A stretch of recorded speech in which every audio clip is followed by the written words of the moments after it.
नमस्कार दोस्तों, हमीर देव चौहान राजस्थान के रणथंभौर रियासत के शासक थे। इनका जन्म 7 जुलाई 1272 को चौहान वंश के राव जयत्र सिंह के तीसरे पुत्र के रूप में हुआ था। बचपन से ही हमीर देव चतुर और निडर थे। उन्होंने सभी शस्त्रों की शिक्षा प्राप्त की थी और घुड़सवारी के साथ तलवार चलाने में उन्हें विशेष महारत हासिल थी।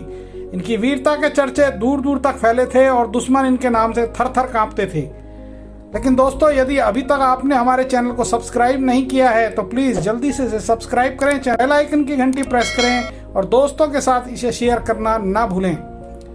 हमीर देव चौहान मेवाड़ के चौहान वंश के अंतिम परम प्रतापी शासक थे, जिन्होंने समस्त भारत में दिग्विजय अभियान चलाया था और इसी अभियान में उन्होंने अलाउद्दीन खिलजी को 3 बार युद्ध में पराजित किया और उसे अपनी जेल में कैद कर लिया था।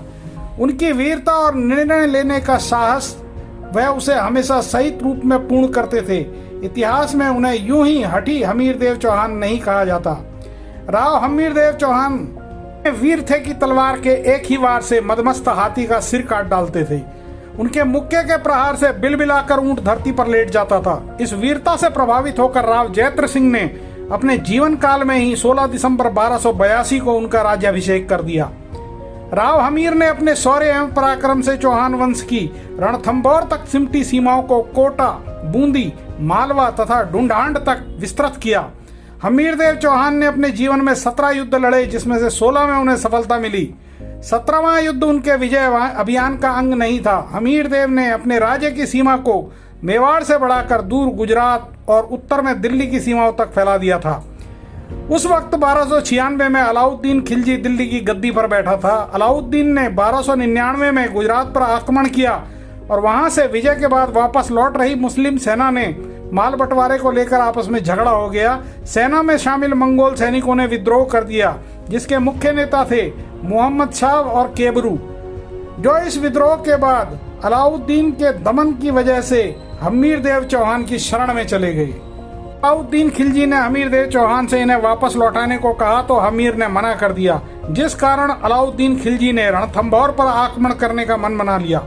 1299 में अलाउद्दीन खिलजी ने नुसरत खान, अलप खान और उल्गू खान के नेतृत्व में एक बड़ी सेना रणथंभौर पर आक्रमण हेतु भेजी, परंतु नुसरत खान किले से आने वाले एक गोले के कारण मारा गया और हमीर देव चौहान ने भीप सिंह और धर्म सिंह के नेतृत्व में तुर्कों का सामना करने के लिए जो सेना भेजी थी, उसमें तुर्कों की पराजय हुई और तुर्कों हमीर देव की 3 महीने की कैद से जान छुड़ाने के बाद खिलजी ने दोबारा रणथंभौर पर आक्रमण किया। अब की बार खिलजी की सेना बहुत ज्यादा विशाल थी। मुस्लिम सेना ने रणथंभौर किले का घेरा कड़ा करते हुए आक्रमण किया था, लेकिन दुर्ग रक्षक उन पर पत्थरों बाणों की बौछार करते रहे, जिससे उनकी सेना को काफी नुकसान होता था। मुस्लिम सेना का इस तरह का घेरा बहुत दिनों तक चलता रहा, लेकिन उनका रणथंभौर पर अधिकार नहीं हो सका। दुर्ग का घेरा बहुत दिनों से चल रहा था, जिससे दुर्ग में रसद की कमी हो गई।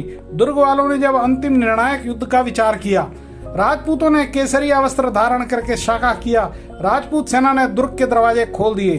भीषण युद्ध आरंभ हुआ। दोनों पक्षों में आमने सामने का युद्ध था। एक और संख्या बल में बहुत कम राजपूत थे तो दूसरी ओर सुल्तान की कई गुना बड़ी सेना, जिसके पास पर्याप्त युद्ध सामग्री और रसद थी। राजपूत के पराक्रमों के सामने मुस्लिम सेना नहीं टिक सकी। वे भाग खड़े हुए। भागते हुए मुसलमान सैनिकों के झंडे राजपूतों ने छीन लिए और वापस राजपूत सेना अपने दुर्ग की ओर लौट पड़ी। दुर्ग पर से रानियों ने मुसलमानों के झंडों को दुर्ग की ओर आते हुए देखकर समझा कि राजपूत हार गए, अतः उन्होंने अपने को जौहर करके अग्नि को समर्पित कर दिया। किले में प्रवेश करने पर जौहर की लपटों को देखकर हमीर देव चौहान को अपनी भूल का ज्ञान हुआ। उसने प्रायश्चित करने हेतु किले में स्थित शिव मंदिर पर अपना मस्तक काटकर शंकर भगवान के शिवलिंग पर चढ़ा दिया। अलाउद्दीन को जब इस घटना का पता चला तो उसने लौटकर दुर्ग पर कब्जा कर लिया। कुछ इतिहासकार यह मानते हैं कि हमीर देव चौहान को मारकर ही अलाउद्दीन खिलजी ने इस दुर्ग पर कब्जा किया था। लेकिन दोस्तों, यह भी सत्य है कि हमीर देव चौहान की मृत्यु से पहले खिलजी इस पर कभी कब्जा नहीं कर सका। तो दोस्तों, यह जानकारी आपको कैसी लगी, आप हमारे बॉक्स में जाकर हमें कमेंट अवश्य करें और आपका कीमती समय हमें देने के लिए धन्यवाद। नमस्कार।